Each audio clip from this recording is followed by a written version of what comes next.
धर्म अधर्म का ज्ञान आपके मुख से सुनकर आश्चर्य हुआ। उनके मुख से जिन्होंने स्वयं कभी धर्म की सीमा का मान न रखा, न राजभवन में, न उत्तराधिकारी के चुनाव में,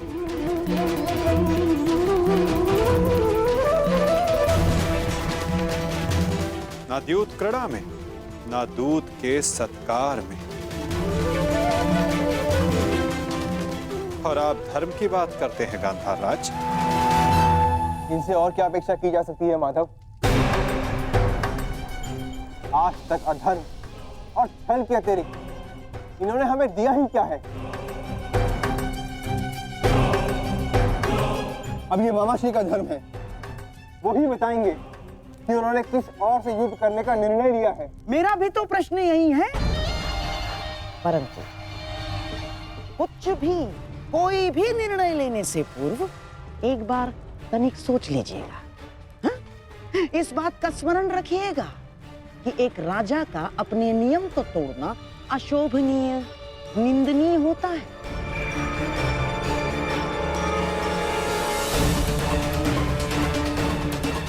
कैसे आपकी प्रजा आपका सम्मान करेगी जो राजा अपने दिए हुए वचन को तोड़ देता है, दिए हुए वचन से पलट जाता है? क्या क्या मुख लेके जाएंगे आपके प्रजा के समक्ष आप? तो युद्ध में आप किसका साथ देंगे? अपने भांजों का या अपने वचन का सम्मान करेंगे, मान करेंगे? पुत्र नकुल, मुझे क्षमा कर दो, परंतु मेरे पास कोई विकल्प ही नहीं है।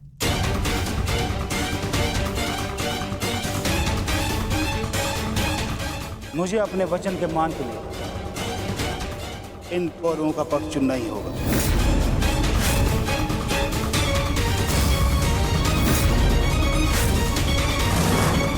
तो ठीक है मामाश्री, अब हम भी आप पर प्रहार करने के लिए सज रहेंगे।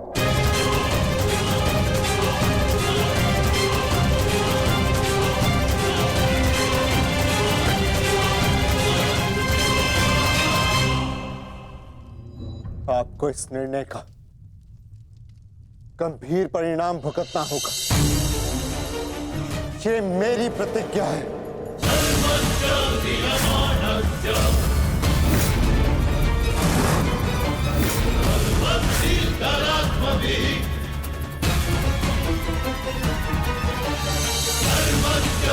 पुत्र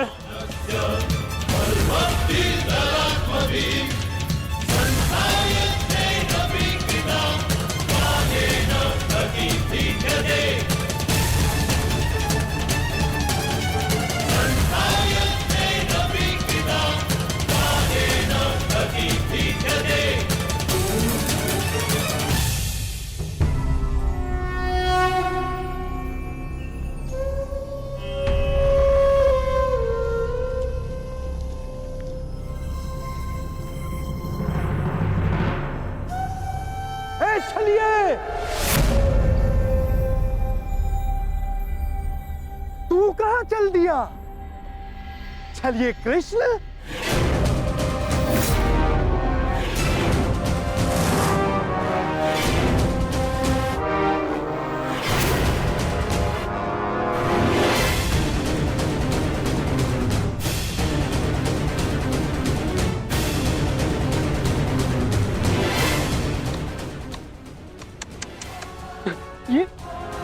ये क्या देख रहा हूं? वो कृष्ण जिसके मुख से मुस्कान कभी जाती ही नहीं थी, आज वो इतना गंभीर मुख बनाकर बैठा है, इतना विद्रूप मुख बनाकर बैठा है। तनिक सोचो, युद्ध के पूर्व ही तुम्हारी ये दशा है, तो युद्ध के पश्चात तुम्हारी कैसी दशा होगी? अब मुझे तुम्हें देखकर क्रोध नहीं आता, दया आती है, दया।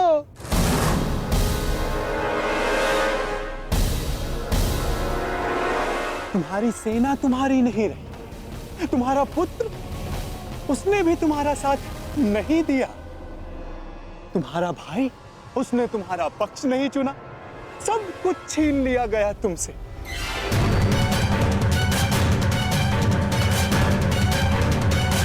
अरे हाँ, मुझे तो अभी स्मरण हुआ, तुम तो बड़ा मायावी बनते हो ना, तो क्यों नहीं रोक लेते ये सब? हाँ, रोक लो, रुको।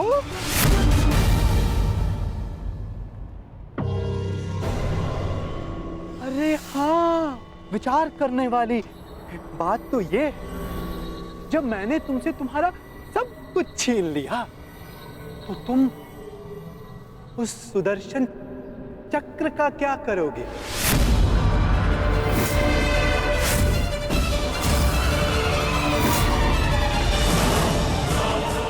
क्या करोगे तुम उस सुदर्शन चक्र का? मेरी वस्तु मुझे वापस दे दो, मुझे मेरा सुदर्शन चक्र वापस दे दे पाखंडी कृष्ण। बस पाखंडी, मत भूल तू किसके समक्ष खड़ा है। शांत, शांत बालक, शांत। ये मत भूलो, जब दो महापुरुष अति मानव वार्ता कर रहे हो तो एक साधारण बाण चलाने वाले को मौन रहना चाहिए।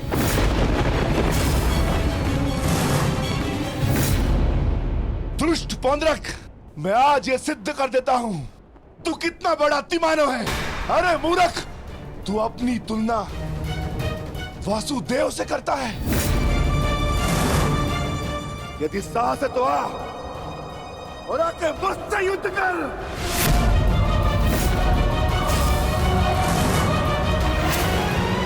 मूर्ख तो तुम पांडु पुत्र हो।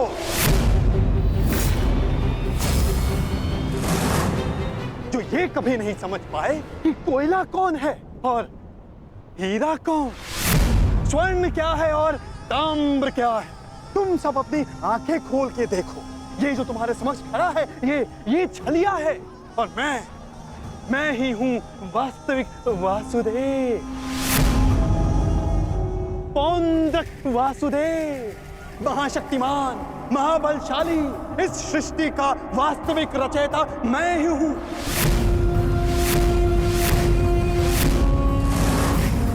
यदि मैं चाहूं तो तुम सबको एक क्षण में तुम सबका अंत कर सकता हूं।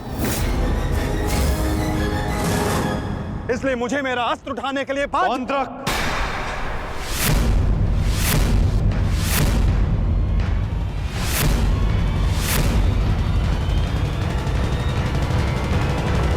भी चेतावनी दे चुका हूं और आज अंतिम चेतावनी देता हूं। मुझे वो करने के लिए बाध्य मत करो जिसके पश्चात तुम्हें पश्चाताप करने तक का अवसर ना मिले।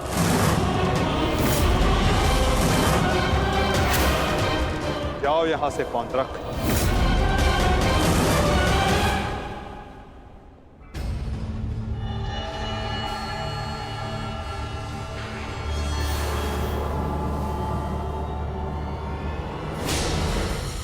अवसर तू मुझे देगा, मुझे, वास्तविक वासुदेव को, पौंद्रक वासुदेव को।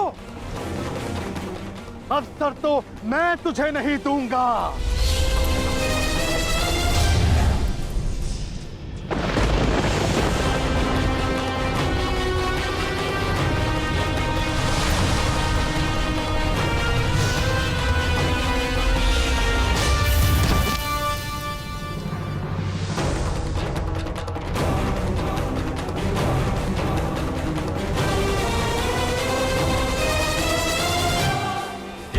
दृष्टि से बाण शक्ति से जीते ये सारा रण, शांत चित धरे आत्मबल भरे जीते हर बाधा कर, छूट ना पाए लक्ष्य हो जाए सा छुड़ा होकर, वेग है सूर्य तेज है कवच चढ़ा इसके। दोबारा ऐसा दुस्साहस मत करना, अन्यथा कुछ करने के योग्य नहीं रह जाओगे पौंद्रक।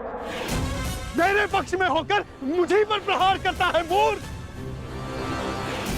दुर्योधन।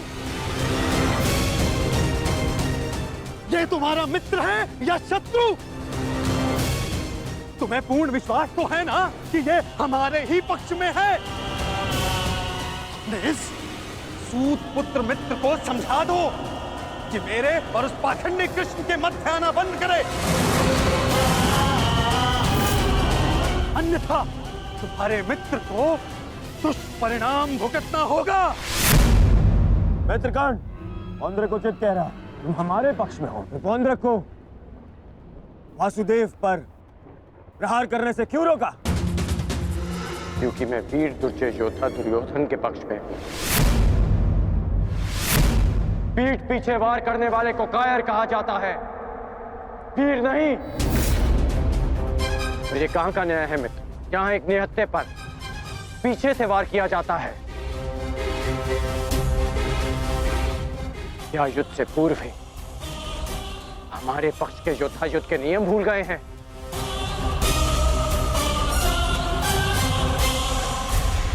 तुमने ऐसा सोचा भी कैसे? तुम इस भांति वासुदेव को वश में कर लोगे?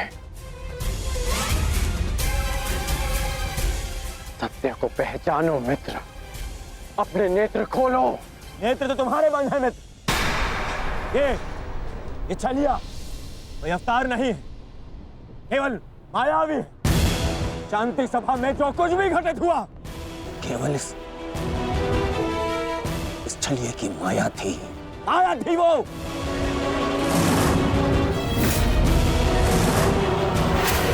नहीं मित्र, तुम फिर से भूल कर रहे हो। भूल तो दुर्योधन ने किया, तुझे अपने पक्ष में रखकर विश्वासघाती। सत्य का ज्ञान तो तुझे नहीं है, तू अपने नेत्र खोल के देख। दुर्योधन, ये विश्वासघाती इन पांडवों के साथ और इस छलिए कृष्ण के साथ जाकर मिल चुका है। इस छलिए कृष्ण की वाणी बोल रहा है, उसके वश में है ये। अपने कर्मों को वश में ना रख पाए, परंतु अपने शब्दों को विराम लगाओ पौंड्रक। विश्वासघाती और छलिए तो तुम हो, जो स्वयं को किसी और के रूप में ढालना चाहता है। तुम एक अस्तित्वहीन घृणित जीव हो, जिसके पास ना कोई सम्मान है और न स्वयं की पहचान। तो अब एक सूत पुत्र मुझे मेरी पहचान और मान का ज्ञान देगा? पहचान तो मैं तुझे गया। तूने पांडवों और इस कृष्ण के साथ मिलकर दोनों तरफ संधि की है। मित्र दुर्योधन, ये विश्वासघाती युद्ध में तुम्हें अवश्य हानि पहुंचाएगा। नहीं। शांत हो जाओ अंगराज, शांत हो जाओ।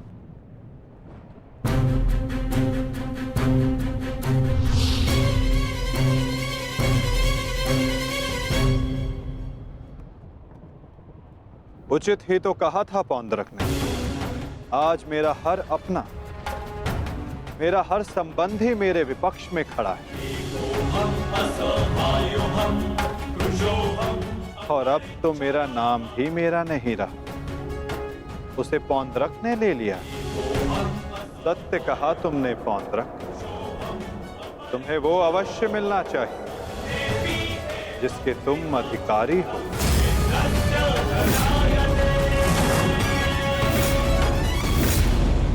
अद्भुत कृष्ण, अद्भुत।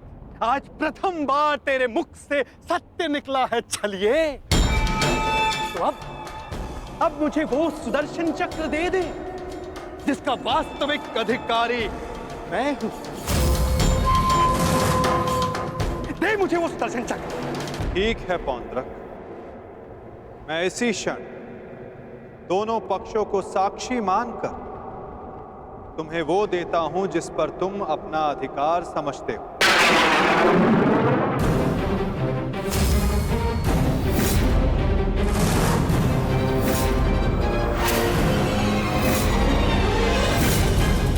जो निश्चित रूप से तुम्हें वासुदेव में परिवर्तित कर देगा।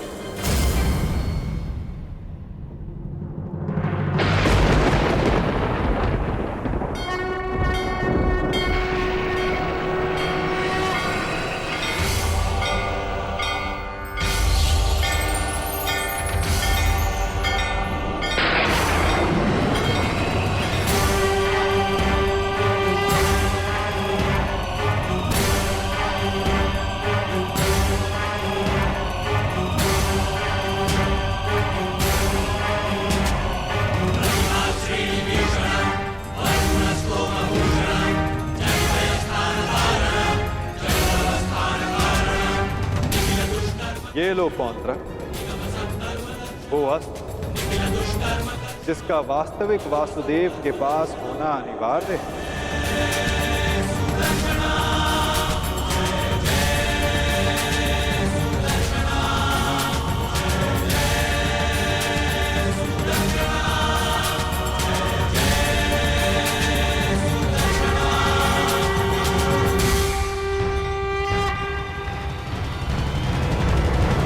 इसी क्षण दोनों पक्षों को साक्षी मानकर तुम्हें वो देता हूं जिस पर तुम अपना अधिकार समझते हो, जो निश्चित रूप से तुम्हें वासुदेव में परिवर्तित कर देगा।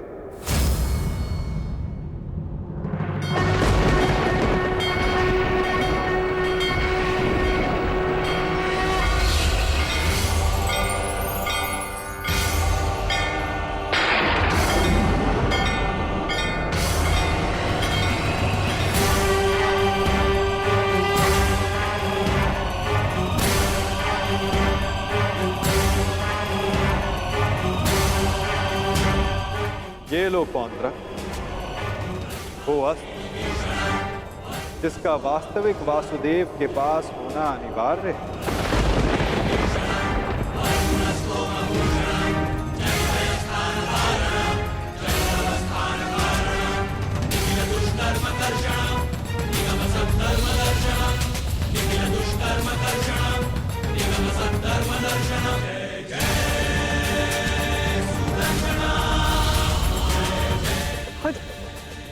आओ।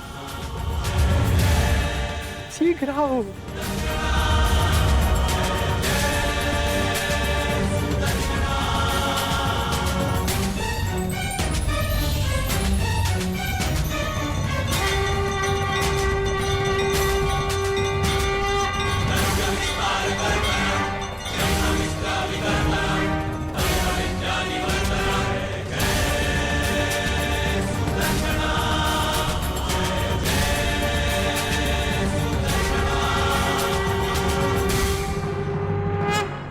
अंततः वो समय आ गया जिसकी मुझे बरसों से प्रतीक्षा थी। मुझे मेरा सुदर्शन चक्र मिल गया मुझे मेरा सुदर्शन चक्र। अब मुझे परास्त कोई नहीं कर सकता, क्योंकि मैं अब सर्वशक्तिशाली हूं। मैं वासुदेवा।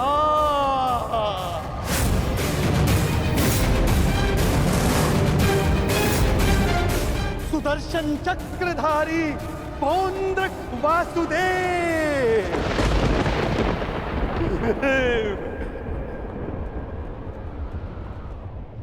अब समझा मूर्ख सूत पुत्र कि वास्तविक वासुदेव कौन है? तेरे इस छलिए कृष्ण ने भी स्वयं यहां स्वीकारा कि वास्तविक वासुदेव कौन है। यदि अब तूने मुझ पर कोई प्रहार करने का दुस्साहस किया, तो अब तू भली भांति जानता है कि मुझसे बुरा और कोई नहीं होगा। क्षण भर में वध कर दूंगा तेरा।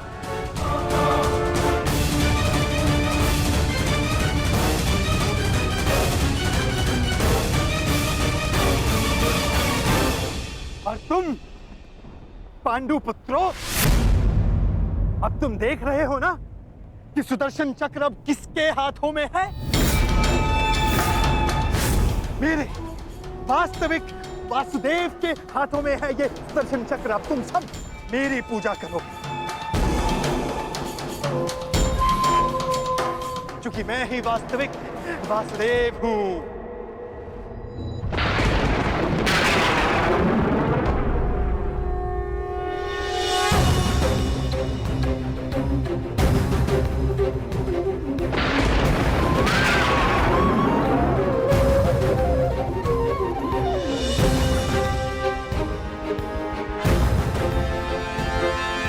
इस चक्र का भार क्यों बढ़ता जा रहा है?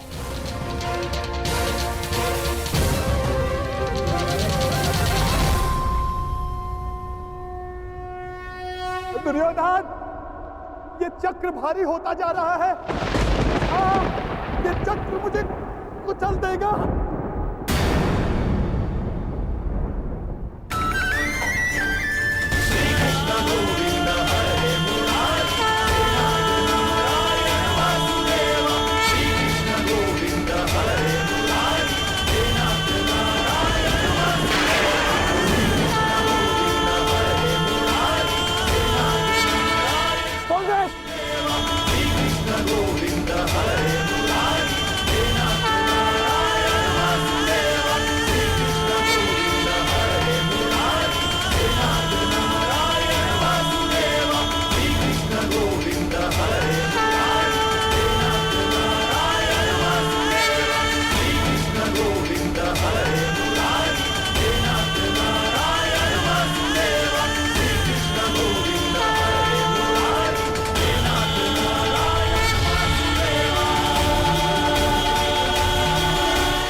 ये क्या किया आपने?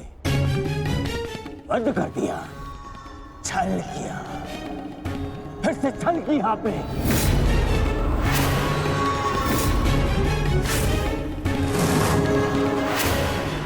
ये उचित नहीं किया आपने वासुदेव, नहीं किया उचित। शांत दुर्योधन।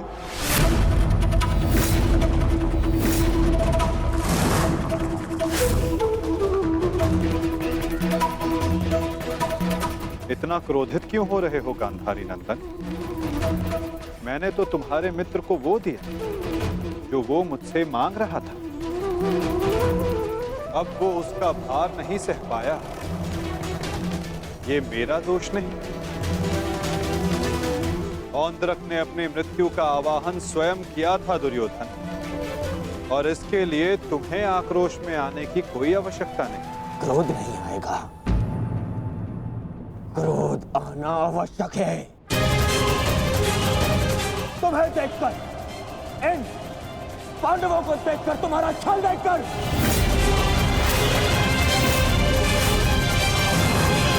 कैसा छल दुर्योधन? तुम्हारा मित्र पौंद्रक मेरा वेश धारण करता रहा, वो मेरी शक्ति, मुझे मिले सम्मान से आकर्षित हुआ। वो मेरे जैसा बनना चाहता था, परंतु वो ये नहीं समझ पाया कि शक्ति और सम्मान किसी का वेश धारण करने से, किसी का रूप धारण करने से नहीं मिलती। शक्ति और सम्मान मिलता है परिश्रम से, कर्मों से। यदि लौह को सुनहरे रंग से पोत दिया जाए तो उससे आभूषण नहीं बनते दुर्योधन। स्वर्ण बनने के लिए कड़ी अग्नि परीक्षा देनी होती है, कसौटी पर खरा उतरना पड़ता है दुर्योधन। और तुम्हारा मित्र सुदर्शन चक्र की कसौटी पर खरा नहीं उतर पाया, और अंततः उसने अपना नाश कर लिया। तुम्हारी हानि पर मुझे खेद है दुर्योधन, परंतु पौंद्रक के अंत पर नहीं, क्योंकि उसके कर्मों का फल ही यही है।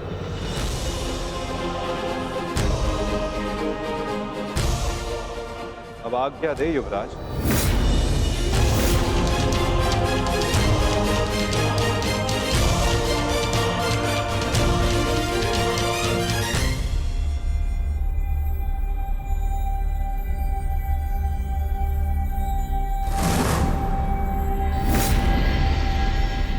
कल युद्ध के नियम निर्धारित किए जाएंगे गांधार राज।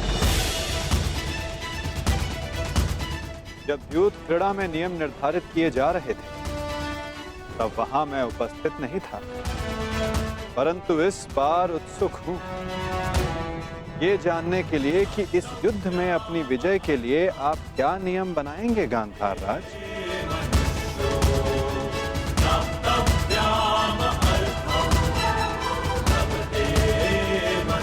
कल के सूर्य उदय की प्रतीक्षा रहेगी मुझे।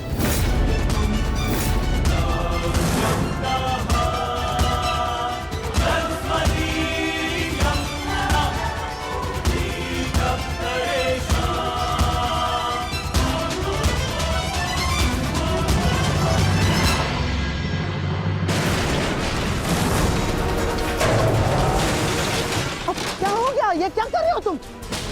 हाँ, देखो दुर्योधन, देखो। नहीं दुर्योधन। मैं उस वासुदेव को नहीं छोड़ूंगा।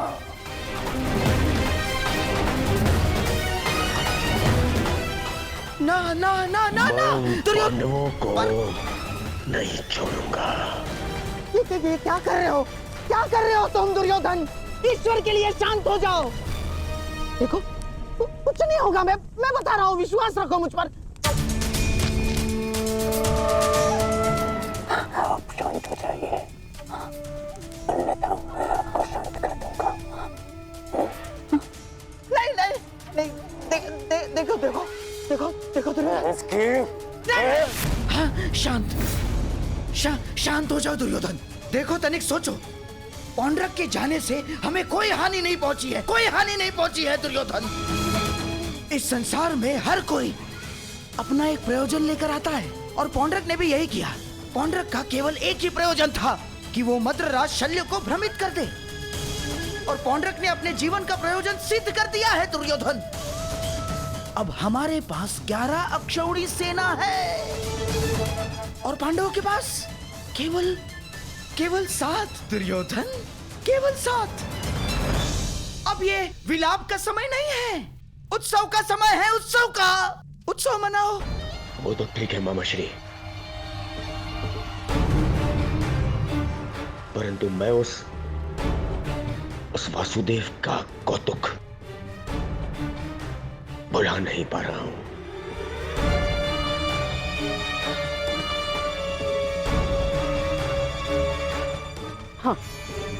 हाँ, देखो सब ठीक हो जाएगा दुर्योधन। हाँ, तुम बैठो। अब ये सब कुछ छोड़ो ना दुर्योधन। देखो युद्ध में वो कृष्ण छलिया कुछ नहीं कर पाएगा। पूछो क्यों? तो निहत्था है वो। अब इस समय हमारा पक्ष सबल है, हमारा पक्ष, और पासा हमारे हाथ में है दुर्योधन, हमारे हाथ में। कैसा पासा? अब देखो, कल युद्ध के नियम निर्धारित किए जाएंगे। ऐसे नियम बनाऊंगा कि पांडव पक्ष आ जाएगा, और फिर वो छलिया कुछ नहीं कर पाएगा वो छलिया।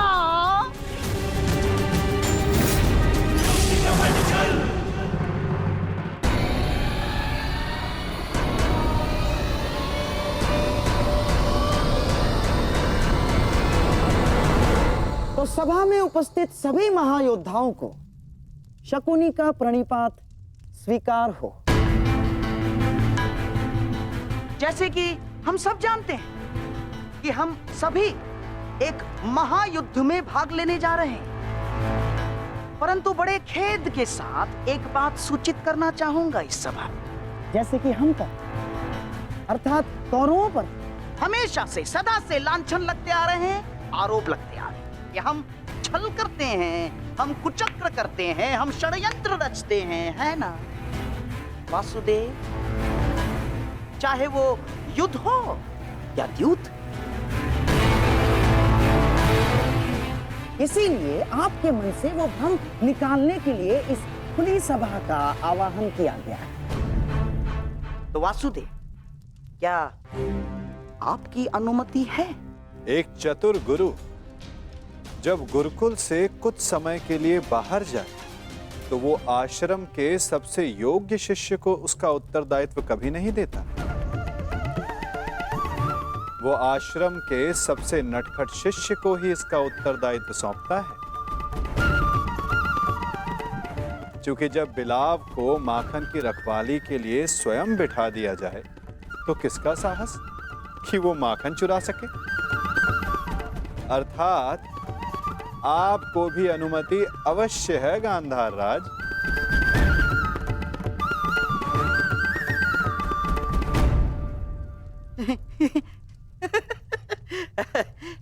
वासुदेव, आपका विनोद समझने में मैं असक्षम हूं। मेरे कहने का आशय मात्र केवल इतना है गांधार राज कि मैं आपके वचनों से सहमत हूं। यद्यपि युद्ध सीमा बढ़ाने या सीमा पर अतिक्रमण रोकने के लिए होता है, तो युद्ध के नियम और सीमा निश्चित कर लेना आवश्यक है। क्योंकि यही नियम, यही सीमाएं इस युद्ध को धर्म युद्ध बनाएगी। तो ये बात आप सरल मार्ग से भी बता सकते थे वासुदेव। यदि आपका भाषण समाप्त हो गया तो हम युद्ध के नियमों पर चर्चा करें। वैसे भी हमारे और आपके पक्ष की सेना के अंतर को देखते हुए ये युद्ध केवल औपचारिकता मात्र रह गया है।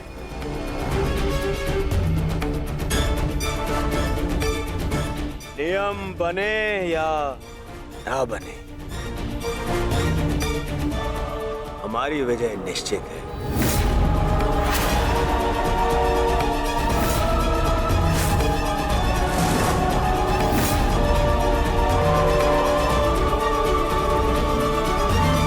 हमारी विजय निश्चित है। इस आत्मविश्वास का कोई एक कारण तो बताओ।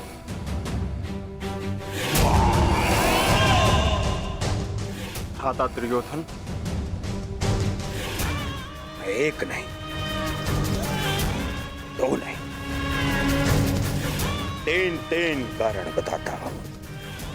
जो समझ आए चुन लेना।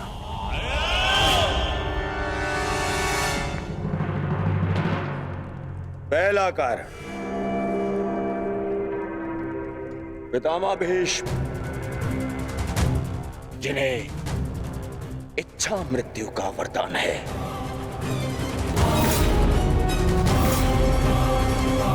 दूसरा कारण,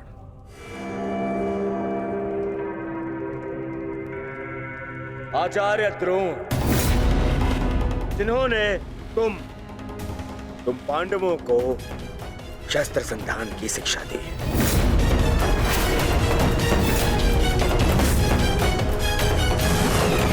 क्या इनके धनुष को काट सकने का समर्थ है तुम में से किसी के पास भी?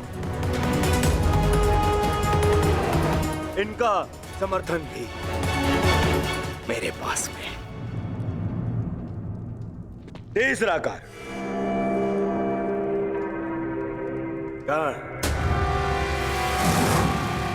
ब्रह्मास्त्र, ब्रह्मांडास्त्र और ब्रह्मशिरास्त्र जैसे अस्त्रों से सज्जित है मेरा मित्र कर्ण, जिसका बाण तुम्हें विजय प्राप्त करने नहीं देगा और जिसका कवच मुझे पराजित नहीं होने देगा।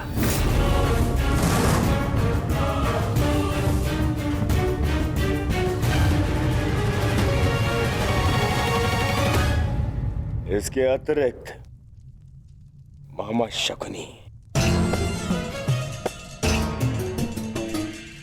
जिनकी कूटनीति का तोड़ तुम में से किसी के पास नहीं है, हाँ? मामा श्री।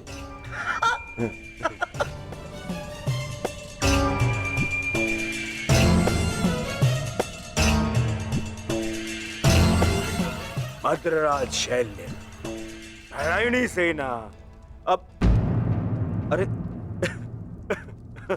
ये तो 3 से अधिक कारण हो गए, है ना अर्जुन? जिसके पास इतने सारे कारण हो उसे कौन पराजित कर सकता है?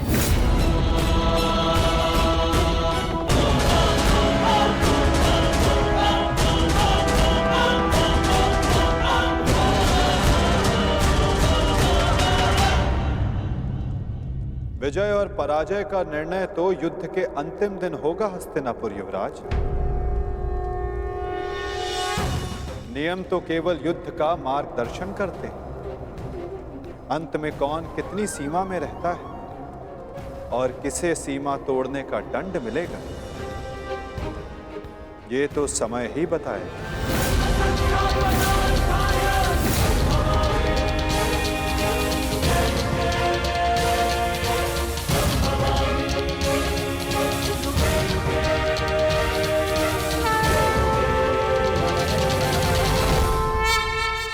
केवल युद्ध का मार्गदर्शन करते हैं। अंत में कौन कितनी सीमा में रहता है और किसे सीमा तोड़ने का दंड मिलेगा, ये तो समय ही बताएगा। उचित है वासुद, परंतु मैंने जो कारण गिनवाए, क्या उसका उत्तर किसी के पास है? अर्जुन, भीम, युधिष्ठिर, किसी के पास उत्तर नहीं है। उत्तर मेरे पास है दुर्योधन।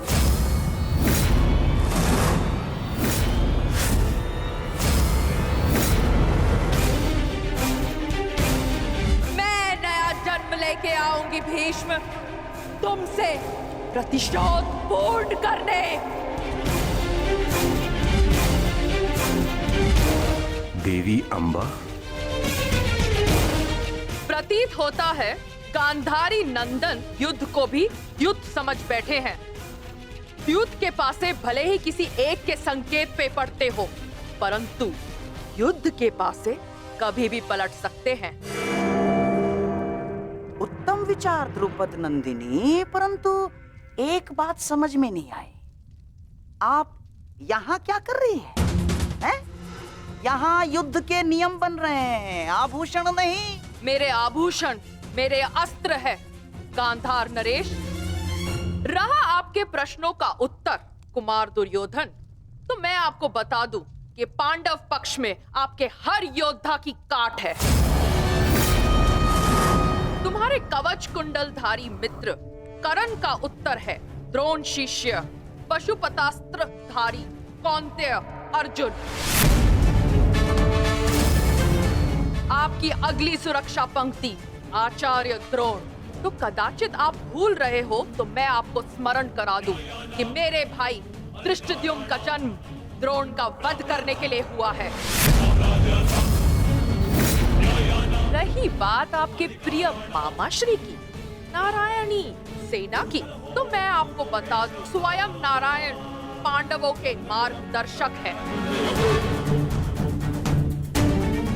और शेष रहे आपके कुशल अनुभवी सेनापति गंगा पुत्र भीष्म, तो उन्हें मुक्त करने के लिए मैं स्वयं आप सबके सामने खड़ी हूं।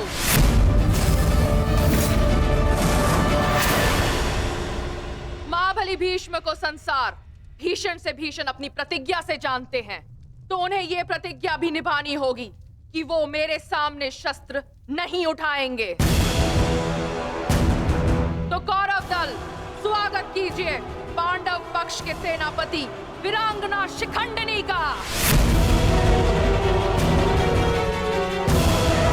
अद्भुत पांचाल कुमारी, अद्भुत। परंतु यह समय युद्ध की ललकार देने का नहीं है। यहाँ हम युद्ध के नियम निर्धारित करने के लिए बैठे हुए हैं, इसीलिए आप अपना स्थान ग्रहण करें। तो अब बिना किसी विलंब के युद्ध के नियम निर्धारित करने के लिए चर्चा की जाए। जैसे कि कुरुकुल की रीति रही है कि सदैव सबको समान अवसर दिया जाए, इसीलिए युद्ध के नियम निर्धारित करने के लिए भी हम कौरवों की तरफ से सभी उपस्थित महायोद्धाओं को नियमों का सुझाव देने का समान अवसर दिया जाएगा।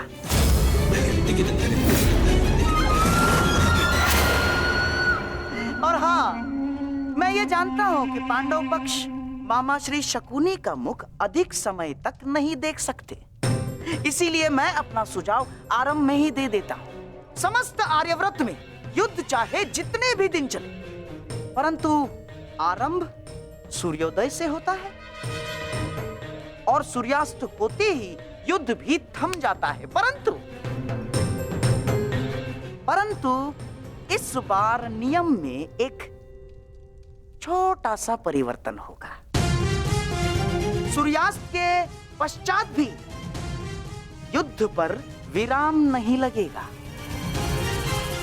तब तक जब तक अंधकार इतना सघन न हो जाए कि योद्धाओं को मशाल के प्रकाश में भी कुछ दिखाई न दे।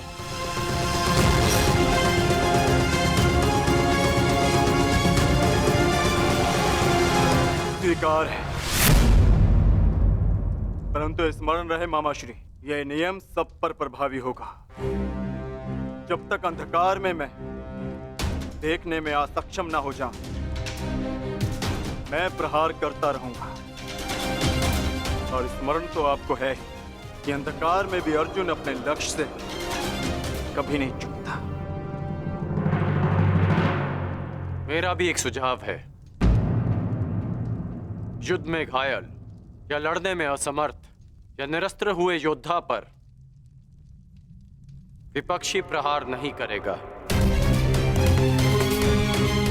अति उत्तम मित्र, हमें स्वीकार है। अद्भुत अंगराज, आपका न्याय दर्शन तो सराहनीय है। हमें आपका ये नियम स्वीकार है। समान पद वाले योद्धा समान पद के योद्धाओं से द्वंद्व करेंगे।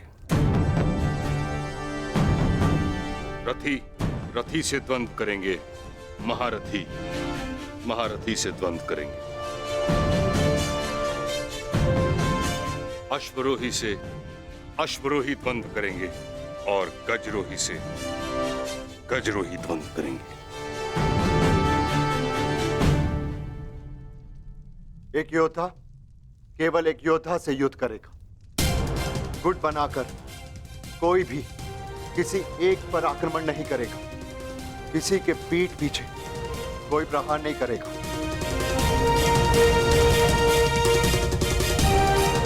यदि विपक्षी ने पहले छल किया तो क्या प्रतिपक्षी को उसका उत्तर देने का अधिकार है? वो योद्धा की सोच पर निर्भर करता है विकोदर। एक महत्वपूर्ण नियम, इस युद्ध में वही योद्धा एक दूसरे का सामना कर सकता है जिसके पास समान रूप से अस्त्र, शस्त्र और शक्ति होगी। दुर्बल पर प्रहार करना निषेध होगा। और इस युद्ध में गदाधारी गदा युद्ध के नियम से और धनुर्धर धनुर्शस्त्र के युद्ध से युद्ध करेंगे। और सबसे महत्वपूर्ण नियम, इस युद्ध में किसी भी प्रकार का छल, कुचक या षड्यंत्र नहीं होगा। स्मरण रहे। हमें स्वीकार है।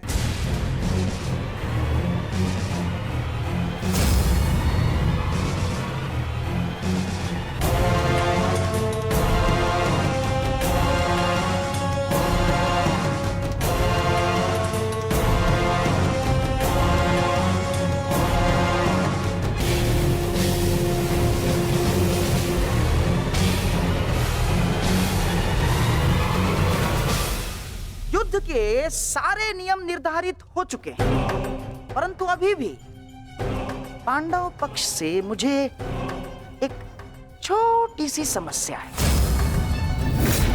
एक छोटी सी समस्या है। कैसी समस्या गंधार राज?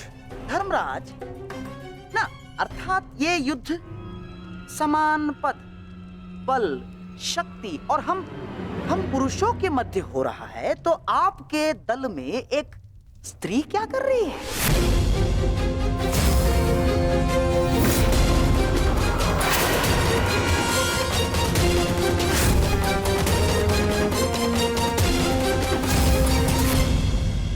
ना, पुरुषों के युद्ध में एक स्त्री का भाग लेना युद्ध के नियमों के विपरीत है धर्मराज। ये नियम आप जैसे द्रुत पुरुषों ने बनाए हैं, जो स्त्री को तुच्छ मानते हैं, केवल वस्तु मानते हैं। शिव शिव शिव शिव शिव शिव शिव शिव, ये क्या कह रही हैं आप? ये नियम तो स्वयं महादेव ने बनाए हैं। महादेव, आपको स्मरण है ना, जब देवी पार्वती ने असुरों का नाश करने के लिए माता काली का रूप धारण किया था, तो स्वयं महादेव ने भी उन्हें रोकने के लिए अपने बल का प्रयोग नहीं किया ना, अपितु वो स्वयं माता काली के समक्ष नतमस्तक हो गए। जब स्वयं ईश्वर इस नियम का पालन कर सकते हैं, तो हम तो केवल साधारण मनुष्य हैं। कोई भी पुरुष योद्धा एक स्त्री पर आक्रमण नहीं करेगा, यही युद्ध के आधारभूत नियमों में से एक है। और यदि ऐसे में यानी एक स्त्री को पांडव दल का सेनापति पद दिया जाता है, तो कौरव, बेचारे कौरव तो बिना युद्ध लड़े ही हार जाएंगे। क्या ये अधर्म नहीं है? बताइए। अपने सेनापति के प्राण बचाने के लिए और कोई मार्ग नहीं सूझा आप लोगों को? योद्धा सिर्फ योद्धा होता है, स्त्री या पुरुष नहीं। स्मरण है मां पार्वती, जिन्होंने काली का रूप धारण करके कितने असुरों का वध किया था। हम असुर नहीं है, हम साधारण मनुष्य हैं, मनुष्य, सभ्य मनुष्य। और सभ्य मनुष्य नियमों का पालन करता है। आप सेनापति पद छोड़ दे, यही धर्म है, क्यों धर्मराज?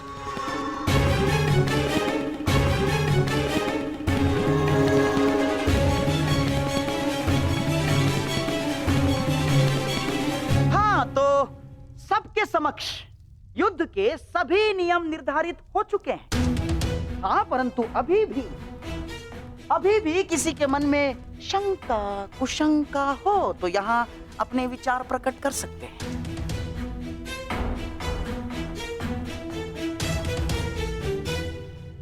नहीं गांधार राज, इस सभा में बनाए सभी नियम और उपनियम हमें स्वीकार है।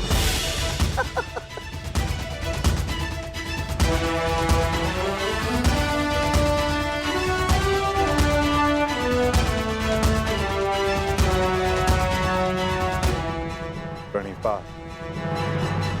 प्रणिपात।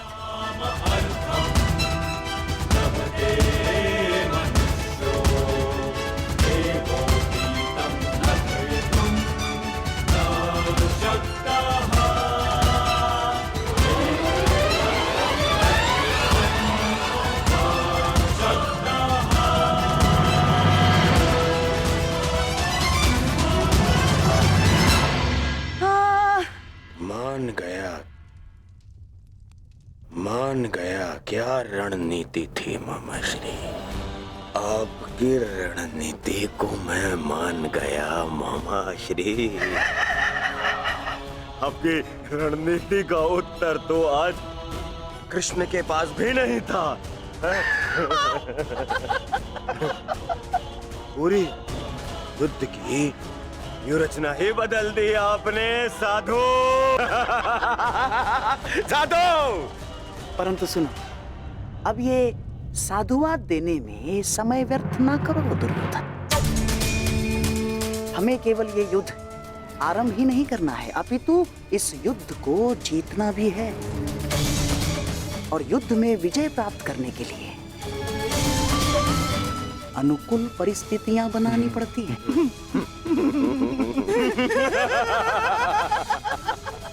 बहुत चतुर बन रहे थे ये पांडव, बहुत चतुर। परंतु अब इन्हें ज्ञात हो गया होगा कि इनकी हार निश्चित हमने जो चाहा वही हुआ है दुर्योधन।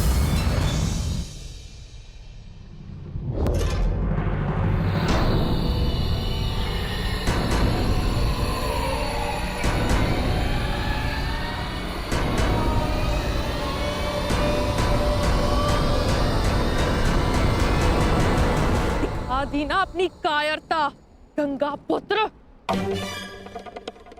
फिर से मौन रहकर तुमने अपने इच्छा मृत्यु के वरदान को लंबा कर दिया। फिर से अपनी दृष्टि झुकाकर तुम्हें लगता है कि तुमने अंबा के प्रतिशोध को झुका दिया।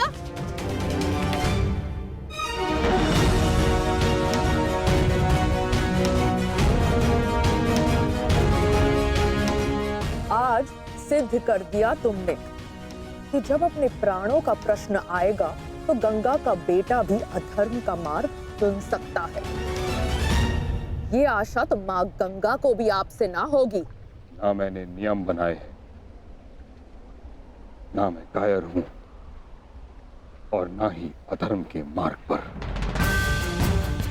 मैंने तुम्हें वचन दिया था अंबा देवी कि जिस समय मेरे जीवन का कोई उद्देश्य शेष नहीं रहेगा, मैं तुम्हें वो शक्ति प्रदान करूंगा कि तुम मेरे इस जीवन का अंत कर सको। अब वो समय आ गया है। तुम्हें कदाचित विश्वास न हो, परंतु मुझे आशा है कि कुरुक्षेत्र में तुम मुझे मेरे भार से मुक्ति दिला दो। वरदान से मुक्ति जो मेरे लिए श्राप बन गया, उस मौन से मुक्ति जो पाप बन गया है भीष्म। मेरे अंदर कोई आशाएं शेष नहीं। यदि शेष है तो केवल इस युद्ध का शाप। आपको इतना व्यथित देखकर बड़ी शांति मिली गंगा पुत्र। दाचित, आपको अब अनुभव हो गया है कि कैसा प्रतीत होता है जब मनुष्य के जीवन में कोई आशा, कोई उत्साह न रहे। स्मरण है भीष्म, यही मेरे जीवन के साथ किया आपने। एक वचन के लिए मेरा पूरा जीवन भस्म कर दिया। परंतु एक बात स्मरण रखना, इतनी सरलता से मैं अपने शत्रु को मुक्त नहीं होने दूंगी। मेरी प्रतीक्षा करोगे तुम गंगा पुत्र कि मैं कब तुम्हें मुक्त करूं। हर पल एक जन्म के समान होगा और प्रतीक्षा का आरंभ होता है अब।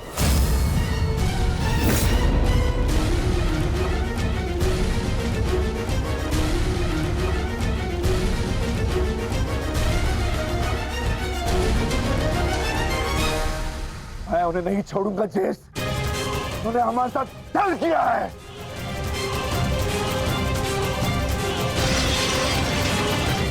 दादा भीम, शांत हो जाइए।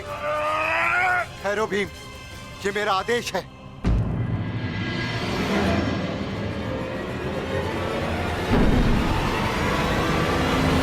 क्रोध केवल तुम्हें नहीं आ रहा है, रक्त हम सबको उबल रहा है। एक और हमारे ही मामा श्री को छल के कारण हमारे विरुद्ध युद्ध करना पड़ रहा है, और दूसरी ओर बड़ी ही चतुरता से उन्होंने शिखंडिनी को युद्ध से दूर कर दिया। यह समय क्रोध का नहीं, कर्म का है।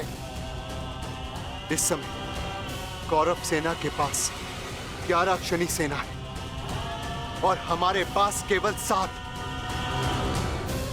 इस समय हमें हमारी शक्ति को एकत्रित करना होगा।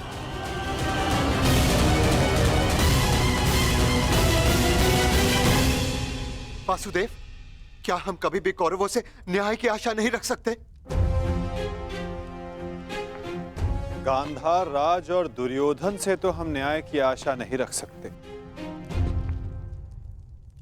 परंतु अंगराज कर्ण से, दानवीर कर्ण से आशा अवश्य की जा सकती है।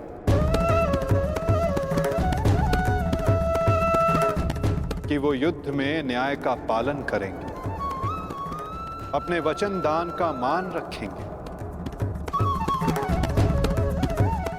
हम सब ने देखा कि अंगराज ने कौरवों के पक्ष में होते हुए युद्ध के लिए कैसे न्याय संगत नियम बनाए। परंतु वासुदेव, वो दुर्योधन के विरुद्ध कभी नहीं जाएगा, और उस दुर्योधन से मुझे न्याय की कोई आशा नहीं। कायरों की भांति हमारी सैन्य शक्ति को छिन्न भिन्न करने लगा है। ज्येष्ठ, बहुत हो गई सभा, बहुत बनकर नियम, अब बस। अब समय आ गया है उस दुर्योधन को उचित उत्तर देने का। ठहरो भीम।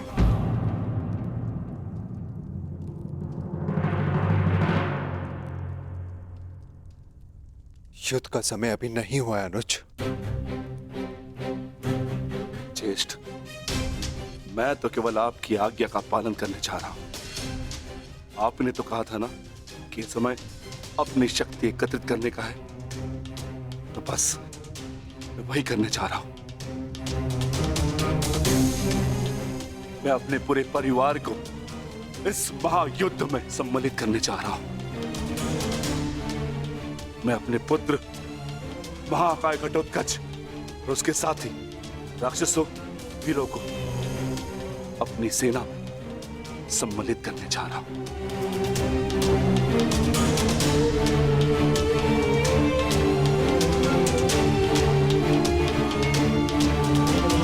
तुम उचित कह रहे हो अनुज। तुम्हें शीघ्र अतिशीघ्र यहां से प्रस्थान करना चाहिए।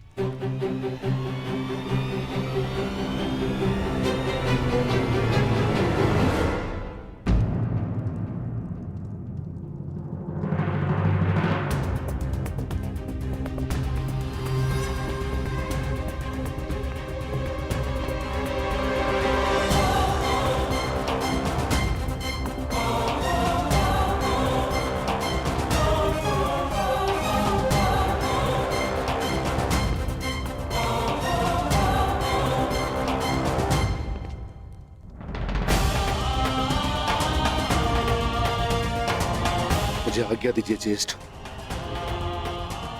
मैं प्रस्थान कर रहा हूं।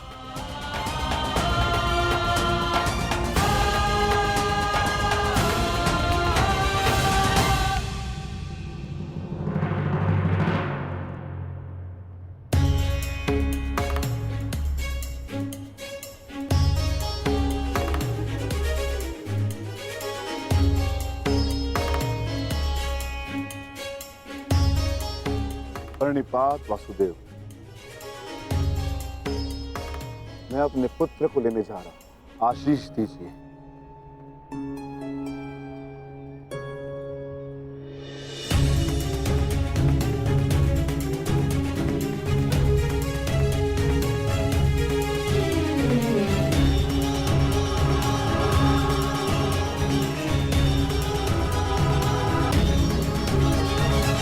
क्या हुआ माता?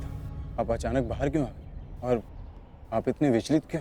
मैं विचलित नहीं हूं पार्थ, बस तनिक अशांत हूं। अशांत? मैं समझा नहीं माता। युद्ध होता ही ऐसा है पार्थ, जो मन को अशांत कर दे।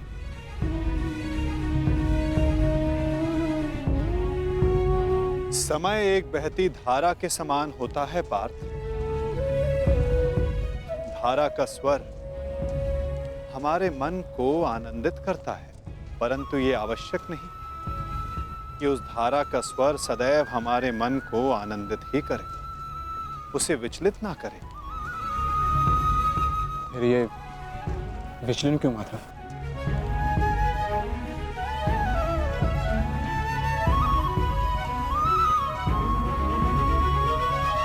अन्न,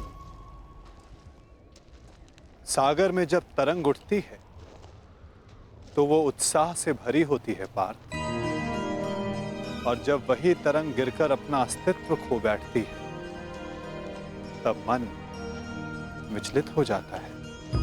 कि कदाचित वो तरंग और ऊंचा जा सकती थी, कदाचित उसका प्रारब्ध कुछ और हो सकता था।